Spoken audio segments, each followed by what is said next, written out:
Now, I know we're all super busy, mate, but I think there's, for every investor out there at the moment, homeowner or investor, they'd be crazy not to go back to their banks and review what interest rates they're paying. A lot of people think when they've got to, I guess, to take advantage of the current interest rates that are available, there's some crazy good interest rates out there. They think about going through a full loan application, changing banks. They consider the pain that comes hand in hand with an application process, etc. When it can be just as simple as going back to your existing bank and letting them know that you're about to do that exercise. And we know that a lot of the banks won't let them go. They're quite happy to pass on those costs. Yeah, 100%. Or that cut. Yeah, 100%. But the key there is that they're not going to pick up the phone and say, "Oh, Mr. and Mrs. Smith, you're paying 1% too much." You've got to be proactive, and I tend to do it every 6 months, whether that's enough, but I like to just check in.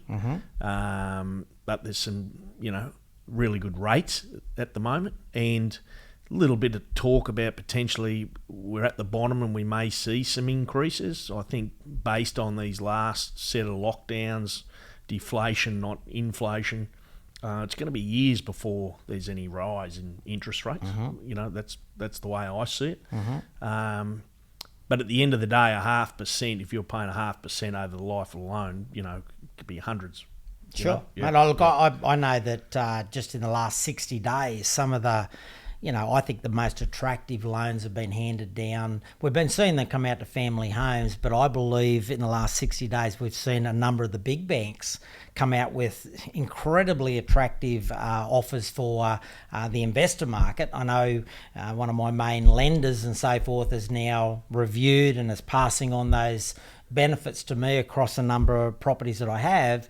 And when you look at, whilst it may not look like big numbers, if an average investor takes advantage of that lowest possible rates by their current banker, there may not be any impact to them to actually set up that discount. But then if they apply that savings back into their paying down their principal place of residence a little bit quicker, that can compound to be quite, substantial savings in the short term, but like I said, compounded benefits that are quite sizable over the next 5 or 10 years. Yeah, it's very easy to lose sight of that. Compound interest and compound growth. But if you act sooner than later, you get the full benefits and call in a 10, 20-year period. The numbers are just astronomical. Even $50 or $100 extra a month applied to pushing down your principal place of residence means years at the other end. It's ridiculous how quickly it can add up, and a lot of people take that for granted or don't even really look at it because they're just so busy.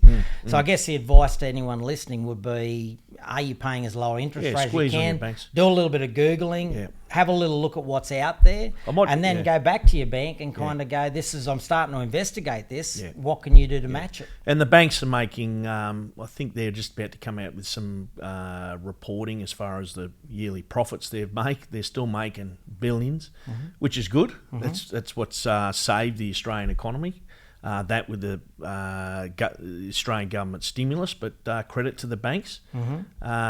They're still making plenty of money and they can afford to give you the best rate.